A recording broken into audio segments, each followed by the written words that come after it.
وسلم فرمایي لو ان اولکم واخرکم وحیکم ومیتکم وربکم ویابسکم ستاسو اول او اخر ستاسو مړه او ژوندي ستاسو وچ او لانده دا ټول په ټوله راجمع شي علی اتقا قلب عبد من عبادي دا ټول په ټوله داسې شي لکه زما د یو ډېر تقوادار بنده د زړه په شان د ټولو زړونه د دومره تقوا نه ډک شي لکه چې زما یو ډېر تقوادار بنده چې هغه څوک دی محمد رسول الله صلی الله علیه وسلم دا ټول په ټوله د هغه په شان متقین شي.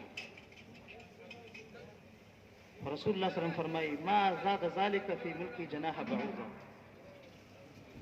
دا ټول به زما په خدایي کې او زما په بادشاهۍ کې د وزر د ماشي قدر زیادت هم رانه وي. ستاسو عبادت کې زما ملک بادشاهي اضافه شي قوت نه. او په حدیث کې بل طرف هم بیا ذکر دی چې که دغه شان ټول په ټوله ډېر بدن شي لکه شیطان غوندې. حدیث کې شیطان نه دی ذکر خو ډېر بدبخته کس ذکر دی. خو د هغې نه مراد علماو شیطان دی. که دومره ګناهګاران شي ټول په ټوله الله وایي زما بادشاهي ته ضرر د ماشي د وزر په اندازه نه شي رسولی.